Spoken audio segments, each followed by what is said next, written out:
General ఏమంటారు అధ్యక్ష, రాజ్యం అసమర్థమైందిగా మారినప్పుడు ప్రజలపైన అణిచివేత ప్రయోగిస్తుంది. ఇవాళ ఈ ప్రజల అనుభవంలో ఏముందంటే ముఖ్యమంత్రి గారి తిట్లు, పోలీసు వాళ్ళ కోట్లు, అక్రమ కేసులు తప్ప ఏం కనబడతలేవు అధ్యక్ష. కేసీఆర్ గారి పాలనలో ప్రజా సంక్షేమాన్ని, అభివృద్ధిని చవిచూస్తుంటే మీరు కొత్త ఆశలు రేపారు. మిమ్మల్ని నమ్మిన పాపానికి జనాన్ని కాటగలిపారు. వైకుంఠపాలిలో పెద్దపాం మింగినట్టు అయిపోయింది అధ్యక్ష. ఆ మార్పు ఏమిటో జనానికి తెలిసిపోయింది. జనం తీర్పు ఏమిటో ఓట్ల రూపంలో తెలవడానికి ఇక కొంత సమయం మిగిలింది అధ్యక్ష. ఒకటే నిమిషం అధ్యక్ష, 1 minute ప్లీజ్. ఒకటే నిమిషం అధ్యక్ష. ఒక చిన్న కథ చెప్పిన ఉపన్యాసాన్ని ముగిస్తా అధ్యక్ష.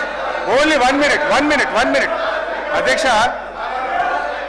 పంచతంత్రంలో చిన్నయ్య సూరి గారు చెప్పిన కథ అధ్యక్ష. ఇది పంచతంత్రంలో చిన్నయ్య సూరి గారు చెప్పిన కథ అధ్యక్ష.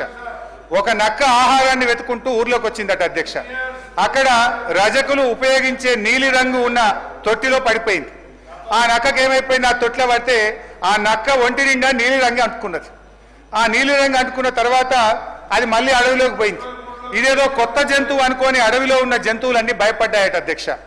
ఈ నక్క కూడా ఇదేదో బాగుంది, అందరు నాకు భయపడుతుందని నేను దేవుడు పంపిన దూతను, ఈ రోజు నుంచి నేనే మీకు రాజును అని ఆ నక్క అన్నదట అధ్యక్ష. జంతువులు భయంతో అంగీకరించాయి. ఆ నక్క జంతువులను అనేక రకాలుగా కష్టపెట్టే భరించాయి అధ్యక్ష. ఒకరోజు ఆ నక్క పెద్ద సభ పెట్టింది, కొత్త చట్టాల గురించి చెప్తుంది. అంతలోనే పెద్ద వర్షం పడి ఆ నక్క అంటిన నీలిరంగంతా కరిగిపోయింది. నక్క నిజస్వరూపం బయటపడ్డది.